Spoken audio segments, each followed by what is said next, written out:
Pyayantu mamangani Vak pranashchakshu shrotramatho balamindriyani cha sarvani Sarvam Brahma Upanishadam Maham Brahma Nirakuryam Mama Brahma Nirakarot Anirakaranam Astvanirakaranam Me Astu Tadatmani Nirateya Upanishatsu Dharmaste Mayi Santu Te Mayi Santu Om Shanti Shanti Shanti.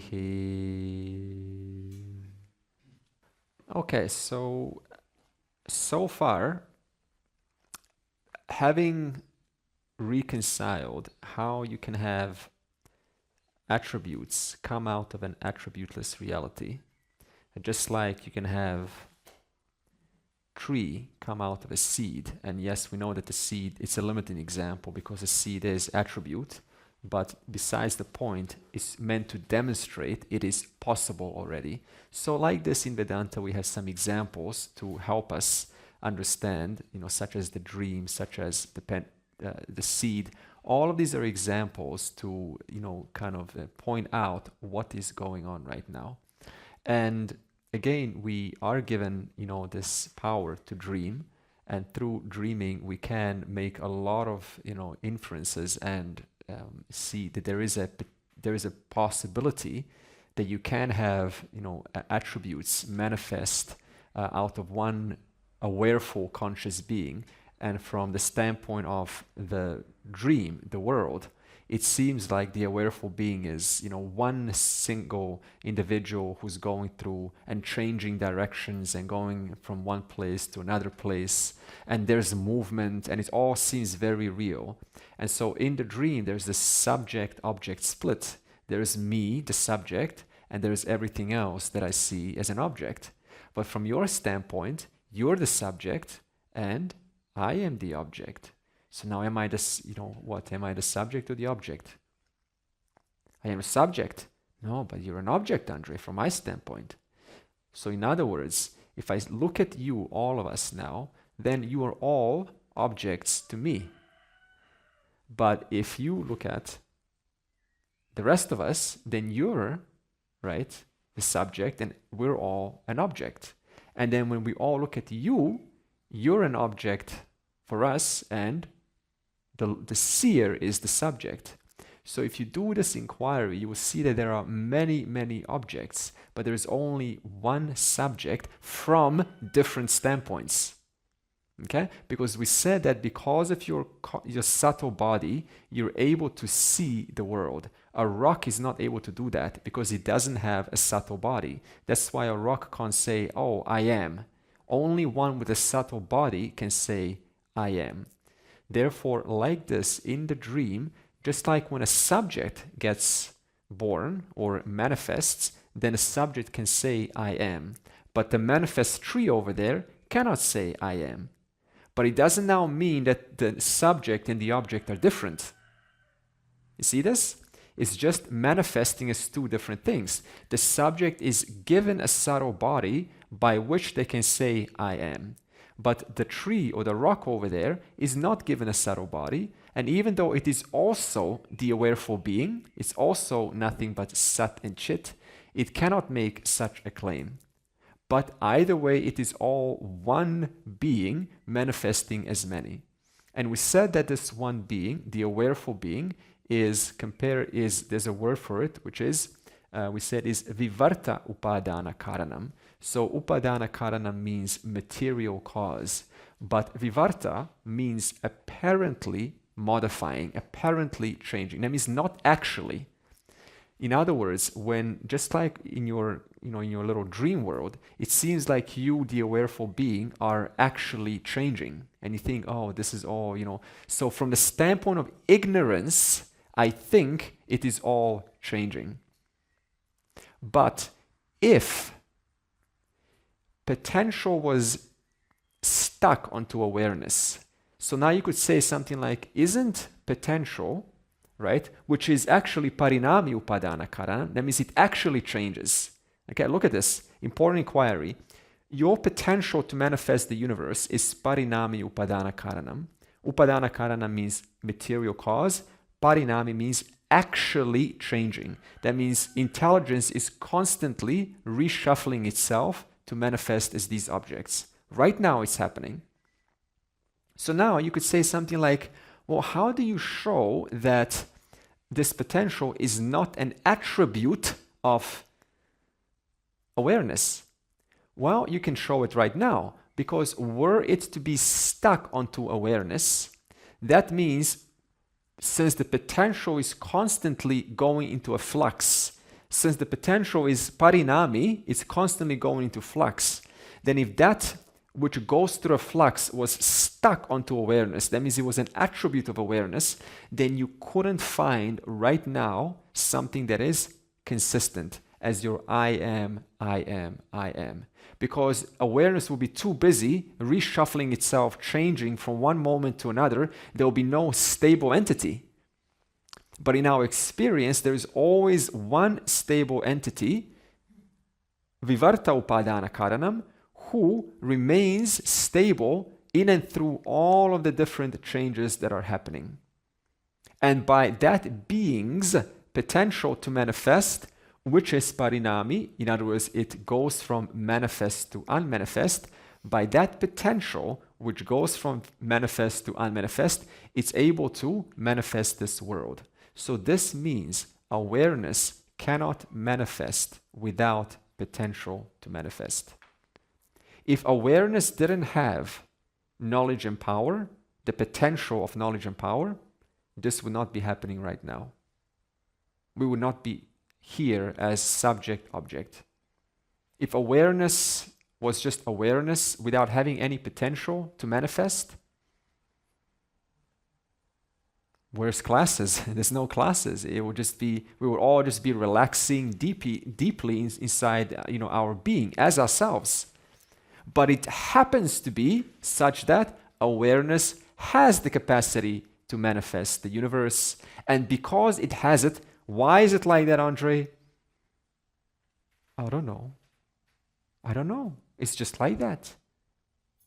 So the question is not why is it like that? The point is it's like that. Where's the proof? Right now is the proof. So the challenge is not that the potential is alive. So what? Let it be. Because you're still given the key to come out of it. And what's the key to come out of it? The key is suffering. That's the key. If you're just having a good time, like you're not going to look for the answers.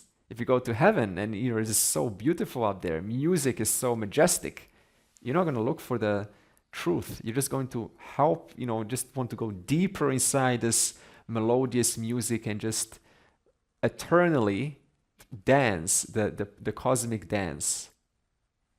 So you come here and you go, it's fine here, but there's more. And that's this more. Earth gives you that special place, that privilege to say there must be more. Only here it can be done. There are now beings who are in different realms, in heaven, in different realms. According to the Vedas, there are many worlds. And they're having much better time than you and I are now. Much better time. But they're having such a good time that they will never come to a point and say, and what do I make of this? Is this going to end?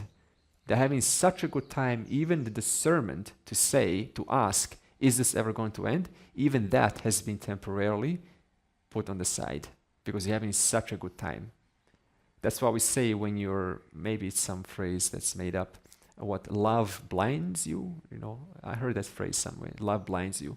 So I'm not saying that's true, but there's some truth in that. That means I'm so much in love that I'm blinded by the fact that this can end any moment. I'm so much in pleasure, in dance, that I forgot what was the real purpose of coming inside this dream. So the dream itself has many, many dreams within dreams within dreams, worlds within worlds within worlds within worlds. And jivas go through all sorts of worlds. This is not one place alone here. There are many, many worlds throughout the universe. Specifically, how many? Infinity, according to the Vedas. There are infinite worlds. And these worlds are all populated by beings, infinite beings throughout the universe. How special is this then? Of course, this is one thing that you cannot quite directly prove that there are other worlds. There are some things that in the Vedas you have to take by mere authority. There's a lot, for example, when it comes to past lives, there's more proof of continuity of life than there is absence of proof. And we're not talking about past life regression. That's not even part of it. But there is so much logical, analysis that goes into continuity of life that it's just very hard to dismiss.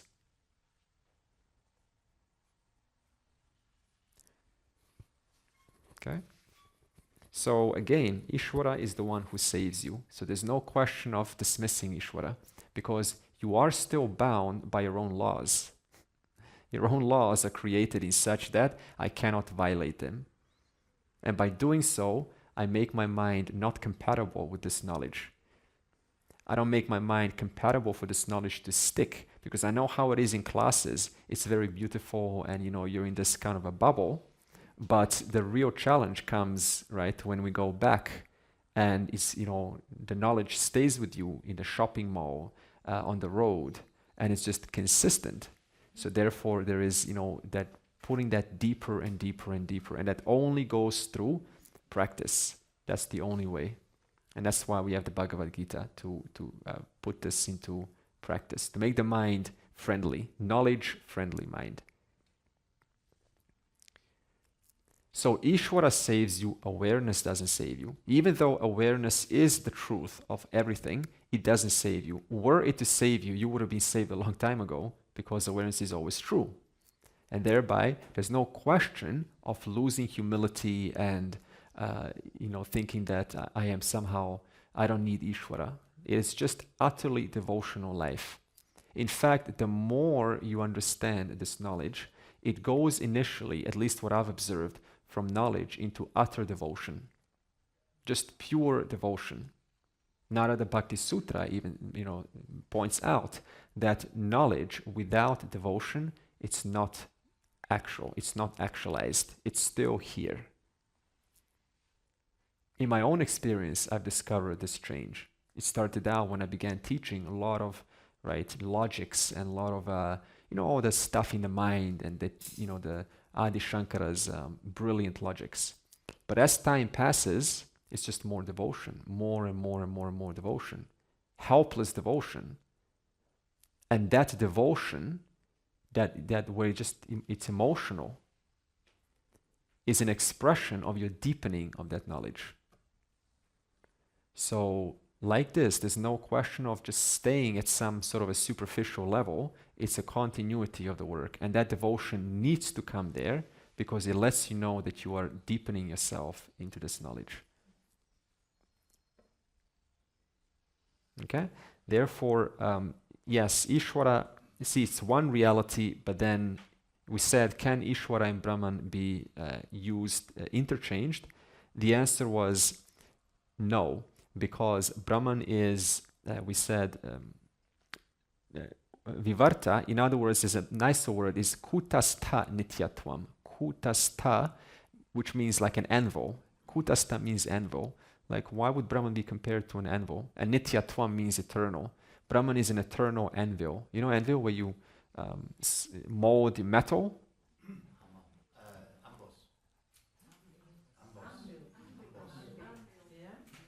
Yeah. So, thank you.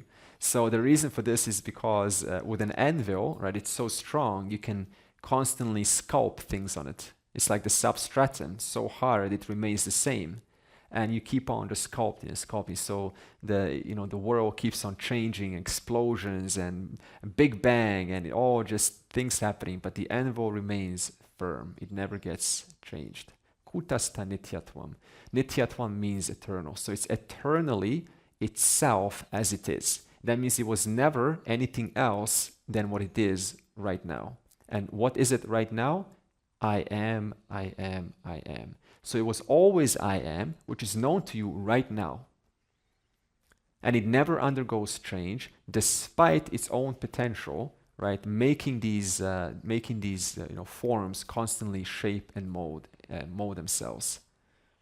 Okay? And Ishvara is, there's another word, which is pravaha nityatvam. Pravaha is actually like a river. And so it's like an eternal flow of river, an eternal intelligence that just keeps flowing. And this intelligence, from it comes time, space, and objects. Time, space, and objects resolve, but the intelligence just keeps on flowing. So intelligence is forever. It never ends. Time and space resolves, but intelligence goes from potential to manifest. In other words, knowledge power in potential, knowledge power in manifest. Nothing's changed. It's the same knowledge power. It's just from potential to manifest. Potential to manifest. But all throughout it is knowledge and power. Knowledge and power. Whereas time and space, that can resolve. That can resolve for, Big Bang and, the universe, singularity, and so on. Just like today is a manifestation of today. Today was not manifest yesterday. Yesterday was manifest yesterday. Yesterday is now unmanifest. Today is manifest. Now tomorrow, is that manifest? No. When tomorrow comes, today will be unmanifest.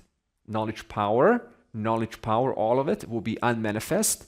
And tomorrow, knowledge power will be manifest, but it will be arranging itself differently. And therefore, a different day will come. Different emotions will come. Different thoughts will come. Different person will come. A person who will be one day older will come. Yeah. Yes. Okay? So this means you can't see, we're all now waiting for tomorrow. But the law is set up such that you cannot bring tomorrow, because Ishvara is the governor of the universe. Ishvara will bring tomorrow. We cannot bring tomorrow. But it's nothing but one intelligence shaping as now. Now. And then now, but it's nighttime. Now it's daytime. Now it's this. Now, and then in a couple of days, you will be looking at your house.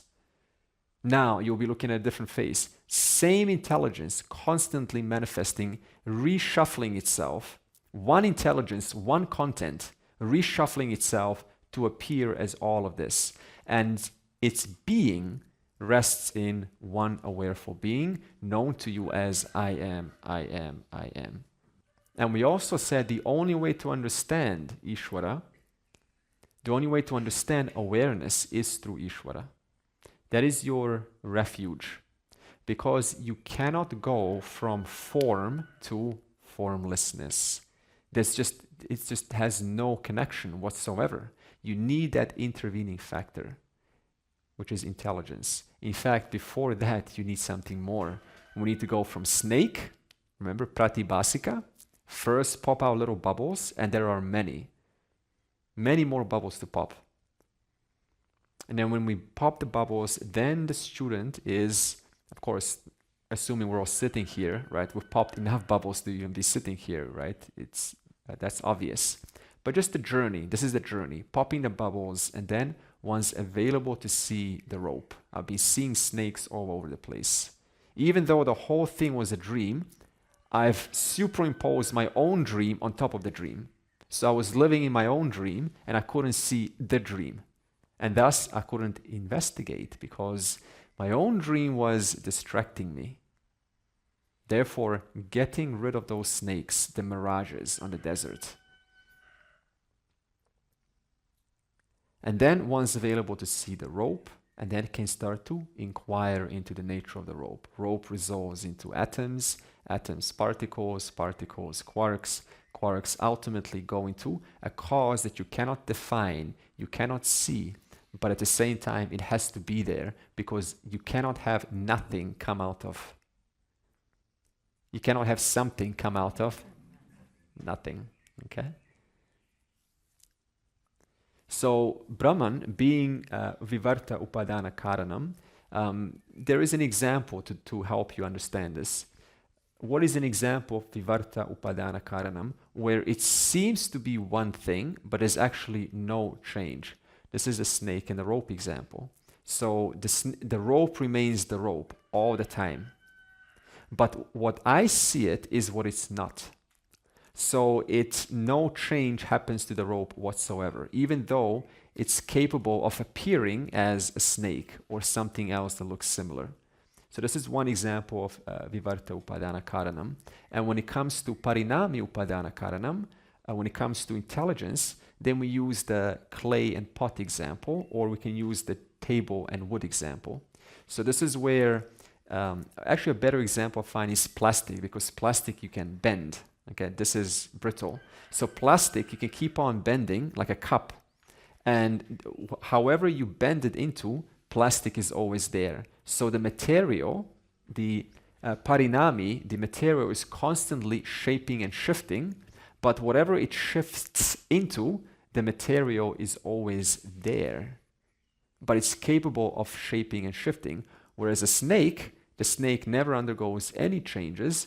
What does move is my own idea about what the snake is, my own superimpositions. What I thought is, so we are, our thinking is a manifestation of the intelligence, as all is.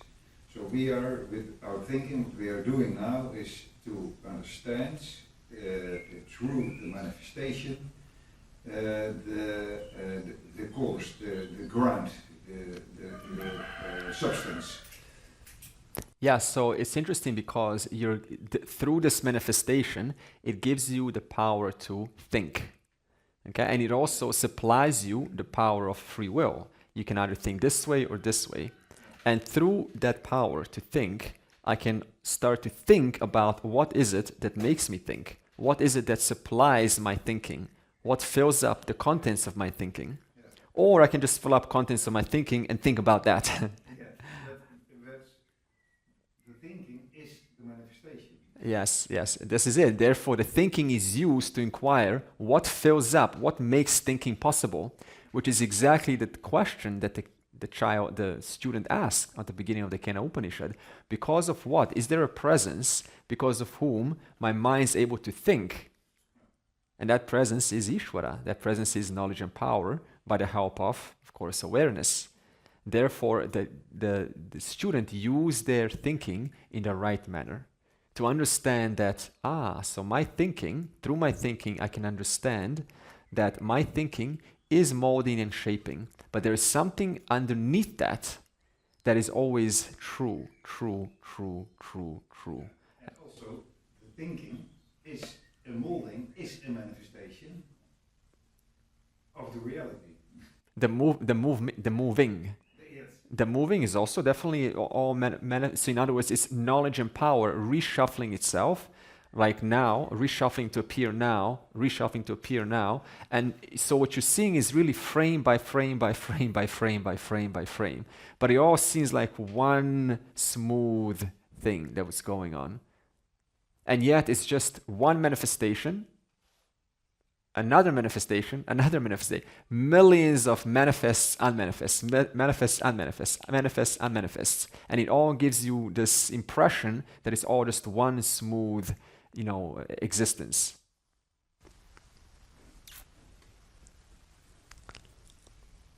The metaphor of me dreaming, and scientists say that the dream lasts about 4 to 6 minutes, which is very little compared to 8 hours of sleep. And when I'm in the dream, it appears to be much, much longer, like almost eternity.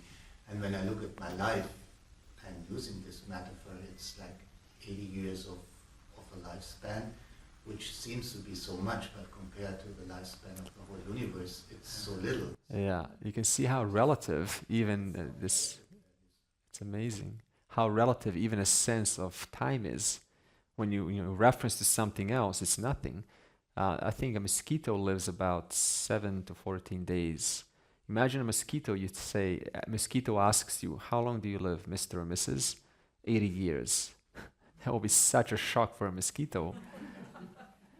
And yet we ask, we can ask a deva, as a being from a different world, how long do you live? 1,000 years or 10,000 years?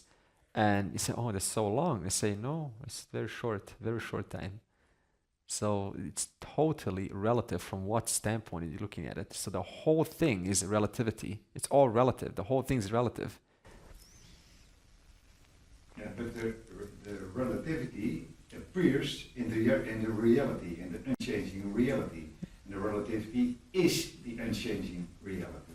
Yeah, so in other words, reality appears as relativity, and relativity is constantly shaping and shifting, and yet whatever shapes and shifting is the reality, giving an appearance that the reality is changing. Huh?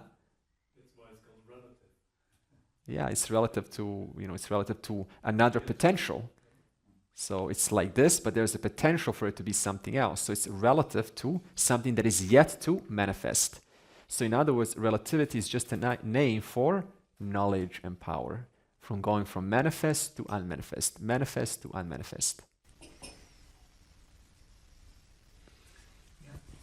I was triggered by you mentioning your teaching style shifting more also like the bhakti. I had some discussions with the Vedanta friends, and I can see now we're in a misunderstanding, like it's like interpreted as levels of understanding. So bhakti is just a stepping stone for the ultimate truth. But the way you say it now, it's all included. All included, yeah. So the Brahma awareness is not like, you can't do without. I hear you say that. Because like we were talking and I was like, the bhakti was like, oh, you're still on that level. We are here. Yeah, bhakti, yeah. Confused me. Yeah, bhakti is an evolving understanding. That will make more sense because we have a difference between Brahma Vid and Brahma Nishta. Brahma Vid, they're both liberated, but Brahma Nishta is solid in their knowledge. And the more you solidify your knowledge, the more devotional you naturally become. Okay? That's exactly the other way around as where our discussion was going.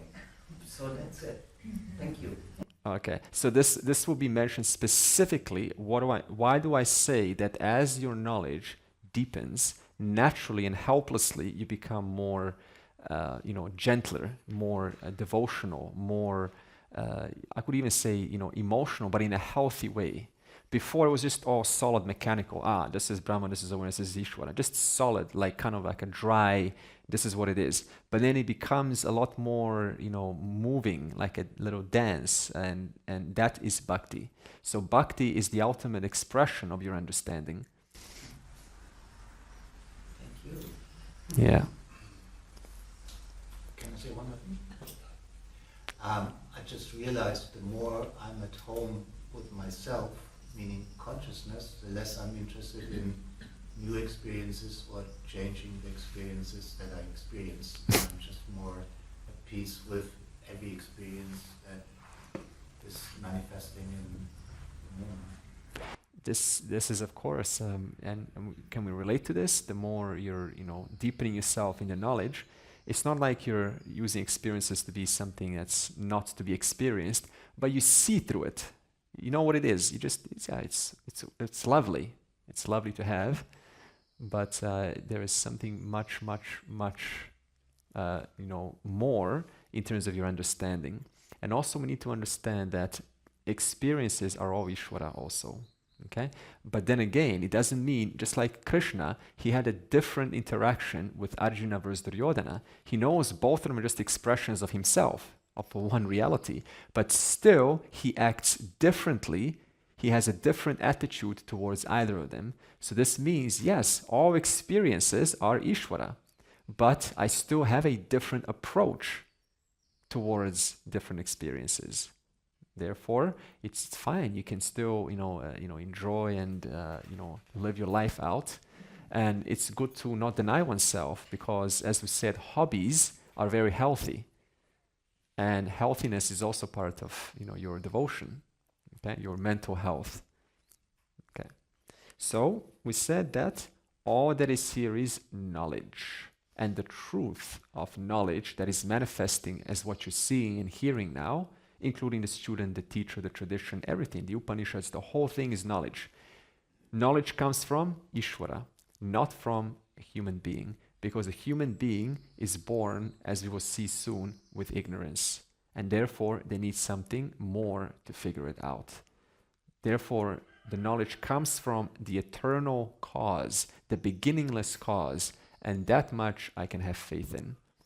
And it's not something just to have faith in, but using logic, you can see that you cannot contradict what is being shown to you. Okay? So everything here is manifesting as knowledge. The truth of knowledge that is manifesting here is awareness. And how do we come to this understanding? We took any form you can take, and begin your analysis.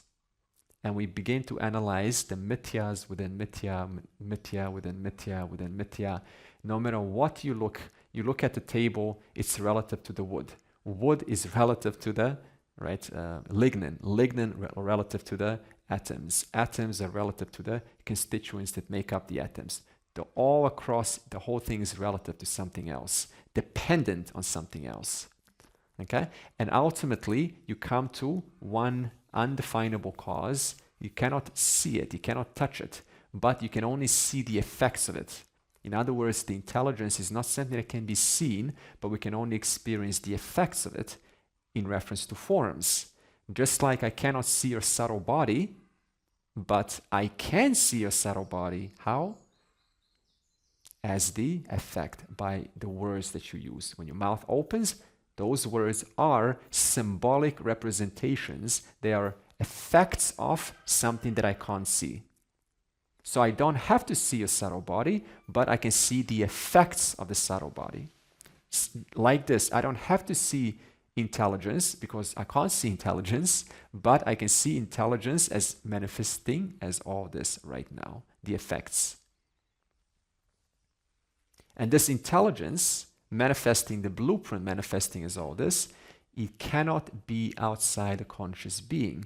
Just like your dream, which is nothing but knowledge and power, it cannot be outside you. It depends upon the conscious being to keep manifesting, to keep molding, to keep shifting. It needs a solid platform, a kutastha, an anvil upon which it can dance, upon which it can mold and shift and shape. Just like one conscious being unchanging in the dream, amidst the unconscious being, there are shifting and changes going on constantly. In that same manner, knowledge, which is constantly shifting and shaping and changing and molding itself, rearranging itself, reorganizing itself since beginningless time, and it will never stop, by the way, it can only do that in the presence of one unchanging common substratum, one existence which is supplying it with material, but without the existence itself actually undergoing any change. Just like the awareful being is supplying the whole dream with material, but the awareful being remains a awareful being. In other words, the awareful being remains as is. That's why we say it is without undergoing any change. It is kutastha. It is eternally as it is, eternally aware, eternally infinite, eternally one. And Andre, if you have people without the knowledge of all this. Sorry? The people, let's say, people without the knowledge of all this, they are only devout and they trust Ishvara completely. They also make, because Ishvara is knowledge, Ishvara feed them with knowledge. Is it, the trust in God? It changes them by grace of Ishvara. Is it possible that they also get the knowledge about what we are teaching with Vedanta and everything, that you come to understand that? So the question, if I understood, is that those who are devotional, those who are bringing Ishvara into their life, could they come to a place that they discover that their truth and Ishvara's truth is one? I have not seen that before. I have not read that anywhere before. I would say no, because you need to know who is it that I am devoting to. Otherwise, the mind, as we said, pratibhasika, always overrides and maintains its default state. It maintains itself as the superior world. And that world I'm worshipping. So I'm worshipping Ishvara as my own idea of Ishvara. And knowledge needs to pop that bubble so that I can see that Ishvara that I've been worshipping is not some thing, some form, some kind of a thing that's away, but Ishvara is very flesh, very mouth with which I'm moving and chanting. But is it, you see that people can transform when they have that devotion and they try to understand it, like Ramakrishna, that you go further and then you understand, but you have the devotional period first, and then you go into the knowledge, seeing everything as one. Yeah, so it is. So exactly. And there is, I will point out an order. It's like, see, we all start off with like a single wave in the ocean. And we're totally oblivious about the ocean itself. It's just all for me. I'm one wave, you're one wave. You can take care of yourself, you take care of yourself. And then something comes into your life and maturity starts to flourish. That means now I start to see that all waves are actually within one total order of the ocean. So now, how do I do that? I bring some, actually knowledge. Devotion is just an expression of knowledge, because you can only devote towards something if you know what it means. If I think it means nothing, I'm not going to devote. So I have to know something about it and see how it relates to me and see the implications of what is it that I am devoting towards. And that requires some kind of knowledge. Yes, or maybe the grace of Ishvara. And of course, and grace specifically means when you put effort into that devotion and you continue to be involved, right, in the lineage, and little by little, right, someone says one thing, someone says another thing, but the thing is, it's very unpredictable this way. Would you kind of rather just sort of, depend on like a different opinions, or just like sit down and, get to know the meaning of Ishvara, get to know the meaning of the world, which specifically focuses on what is Ishvara, right? So it's, right, there's an approach, but we say generally that devotion, you start out with devotion, and that gives you enough maturity to pursue what is it that I'm devoting towards. What is it that I'm, because the more you devote, the more you want to know. Wait, I want to make love to it. And to make love to something, you need to know, what are you going into? What is it that I'm going into? Therefore, I need to know it more and more and more. So devotion gives birth to the desire for learning about and connecting deeper with what is it that I'm devoting. Either way, knowledge is required. Meister Eckhart has a beautiful saying. Meister Eckhart is a German mystic from the 12th century, non-duality, but from the Christian from the Christian way. He says, "I pray God to become freed from God. I pray God to become freed from God." Free from God. Yes. In other words, to become free of my idea of God? Okay, I understand. Okay, so I pray to God to become free, that there is a God out there who is separate from me. That's how I interpret it. Andre, can I ask something? Because you said Ishvara as an intervening factor, and then she used the word grace. Grace. When I listen to everything, and then it still it comes an idea that it is a gap, that is a mystery, something that I can't understand. But then you just said it's undefinable. Right. Undefinable. Yeah. So Ishvara is for me then the bridge with will through which I can the formless thought, because this is when this formless thought come, then you can not it's not understand, it's not a word. You know. So the question is, okay, so let me just clarify. Are you saying that you're unable to connect to Ishvara because it is being specified as undefinable? No, I'm saying I think up to now I think Ishvara is the only way I can know the mystery. Ishvara is the only way you can know the mystery, yeah. Because Ishvara is number one, the whole thing, and Ishvara is the one that gives you grace. How does Ishvara give you grace? By your prayers, by your sincerity, by the knowledge taking place, by understanding the connections between yourself, the world, Ishvara, and awareness. But that knowledge can only take place because of Ishvara, because Ishvara is feeding your thoughts with ability to think. Even thinking itself is possible because of Ishvara. To ask, put hands together, is because of Ishvara. To have a desire is because of Ishvara. If that's so, then what is our free will if even the thoughts are from Ishvara? Good. So Ishvara supplies the capacity of free will, and that free will is able to then change course of direction. But that which supplies free will, the ability to choose whether I want this pen to write with this pen or whether to write with this pen, that is because I am endowed with free will.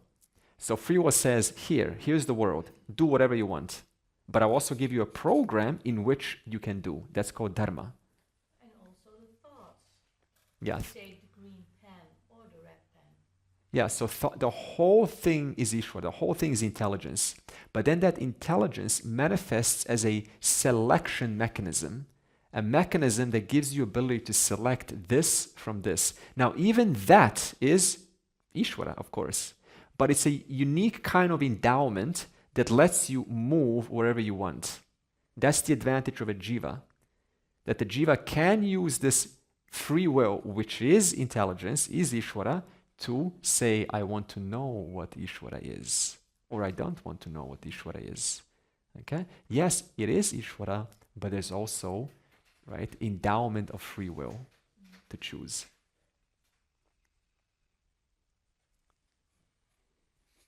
So if we have an order to this, final reality, awareness. Awareness enjoys capacity to manifest the Jagat. This capacity is called Maya. As this capacity manifests the universe, then that same awareness assumes the role of creator, called Ishvara. As manifestation takes place of sentient and insentient objects, you are one of those sentient objects right now in the manifestation. And you're endowed with free will to conduct your life as you wish. And that sentient being looks at this world and says, I am just one of the many. Then the teacher comes in, the methodology comes in and says, you are one of the manifestations of Ishvara. Ishvara has its reality not apart from the final reality, which is awareness. And how is that awareness known to you right now, being a jiva? I am, I am, I am. Awareness, potential, manifestation, jiva. Whichever way you go, it is one reality, manifesting as knowledge, as world, as jiva. Jiva equals awareness, world equals awareness, knowledge equals awareness, potential equals awareness. However you look at it, it is one manifesting from different standpoints to which you then give a different name for the sake of helping the sincere jiva understand what on earth is going on here. And for this, you need grace. That means sincerity, desire to understand, desire to deepen, desire to know more. And this desire, this Ichcha Shakti, which you're endowed with, not only desire to know, Jnana Shakti, or desire to do, Kriya Shakti, but especially desire, endowment to desire, power to desire, which is Ichcha Shakti. You can use this Ichcha Shakti to know that your truth and the truth of all that is here is one, known to you right now as I am, I am, I am. Vedanta is showing us what is here and now. Vedanta is all about here and now. What is here now? Form. What else is here and now? Awareness. What else is here and now? Intelligence, manifesting as form. What else is here now?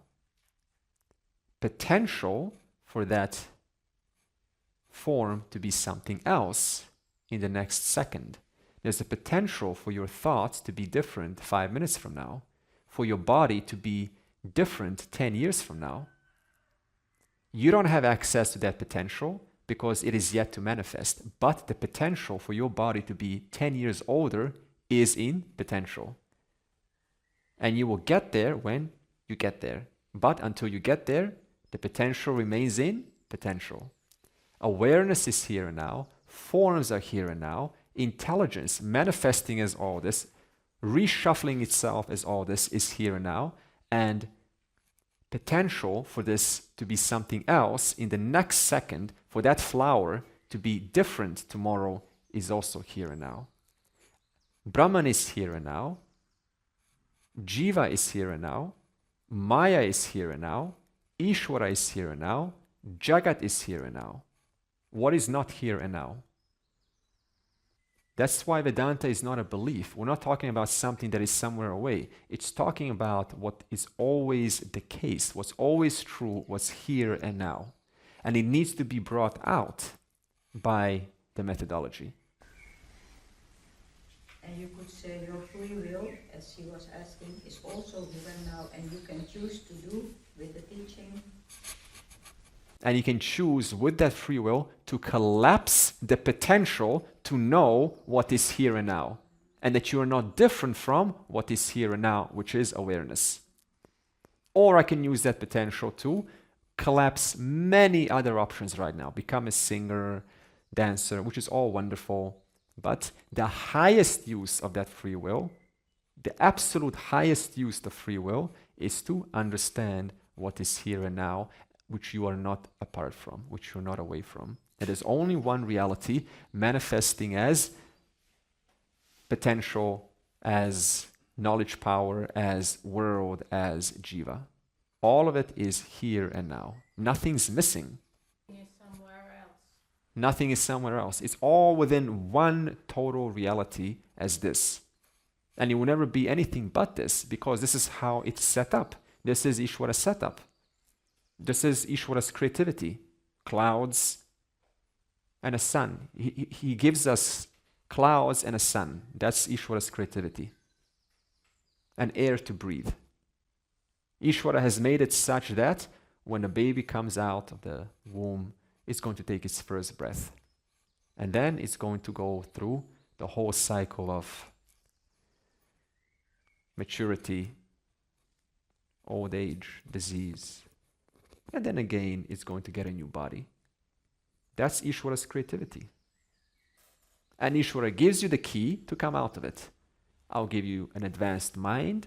I will give you free will. A dog doesn't have it. dog jiva is yet to come to that level where that jiva in the dog has the free will. So they have yet to come to that level, but it's still a jiva. It's still a sentient being. So you're given an advanced instrument, you're given the values, you're given the tradition, you're given the guru, you're given the tradition, you're given the suffering to make a choice. That is the key. So when we look at it from this standpoint, suffering becomes your greatest savior. In reference to my discovery of the highest, suffering saved me. In reference to not wanting the highest, suffering becomes an obstruction. That's called Chavarka, one of the schools where you just indulge yourself.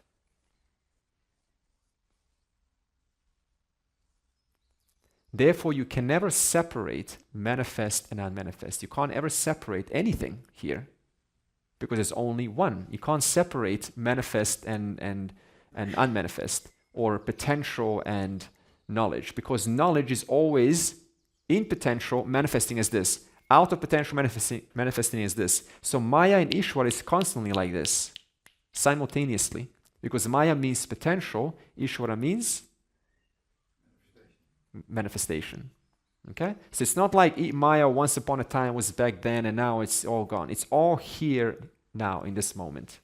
So we said that Maya is knowledge and power, all knowledge and power in potential. Now there are two more understandings to know what how Maya manifests the universe.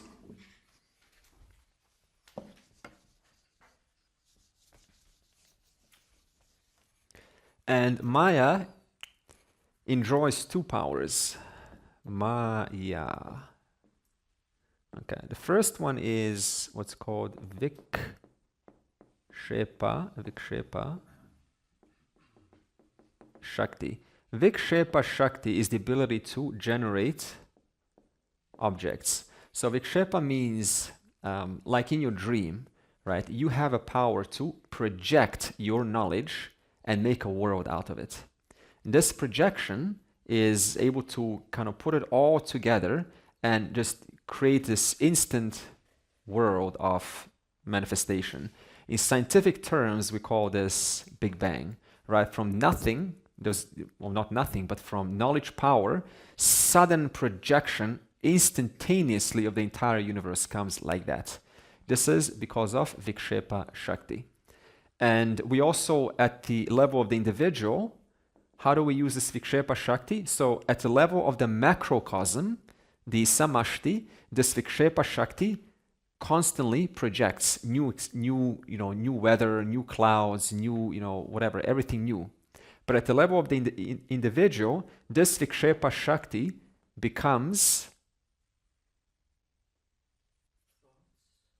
superimposing on other people. Superimposing upon yourself, okay?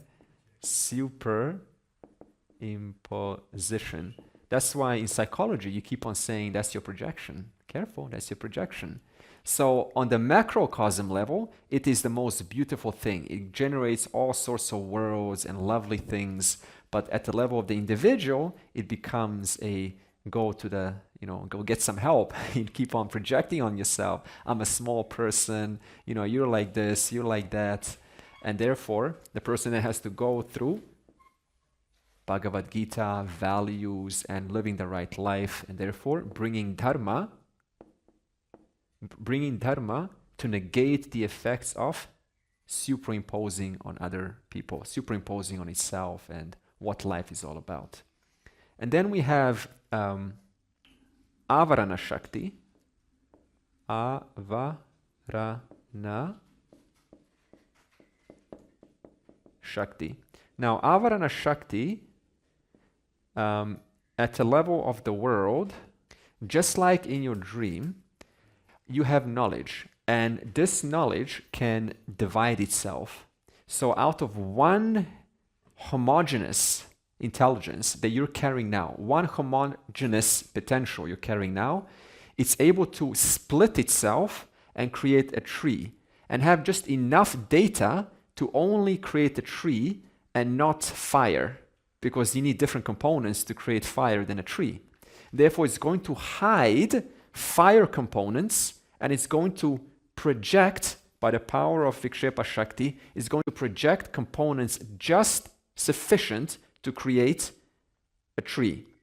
And then it's going to hide up in order to create down. It's going to hide cold to create warm. It's going to hide warm to create boiling. So when it comes to the macrocosm, it takes one intelligence and it's able to create duality.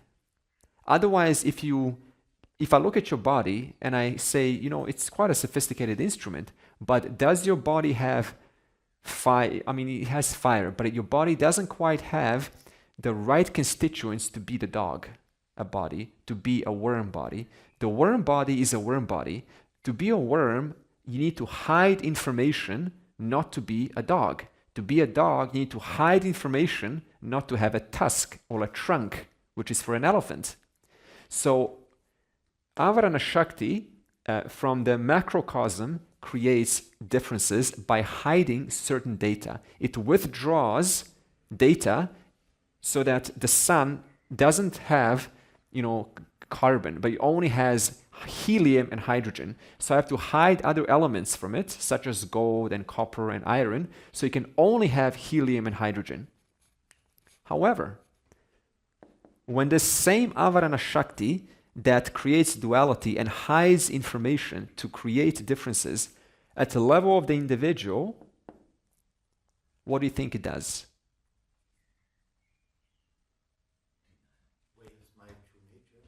Yeah, it veils everything from you.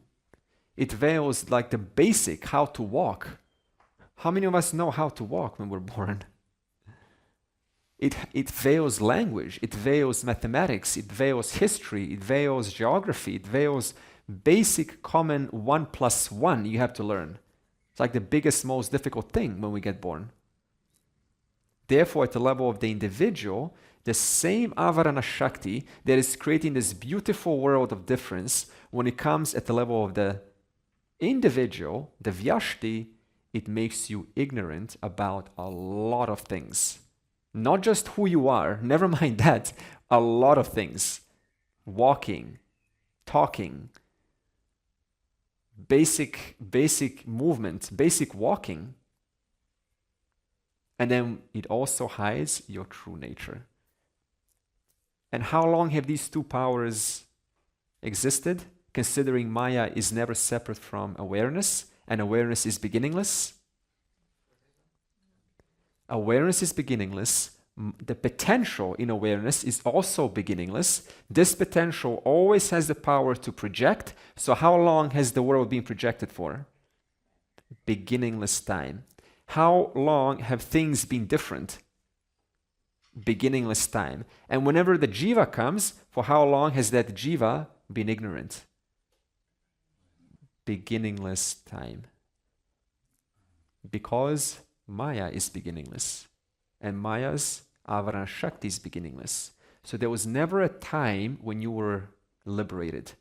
There was never a time when you knew who you were. There was never a time that you knew I am awareness. And all that is here is Ishvara.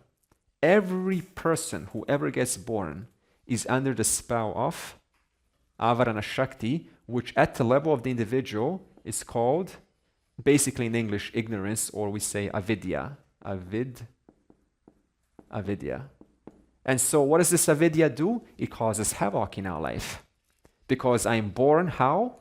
As a little individual who then has to satisfy myself to relieve me from this existential angst of feeling like a small being. And therefore the life of seeking continues. Okay. And then we will do further revision next session. Purnamadav Purnamidam Purnat Purnamudachyate Purnasya Purnamadaya Purnam Eva Avashishyate. Om Shanti Shanti Shanti.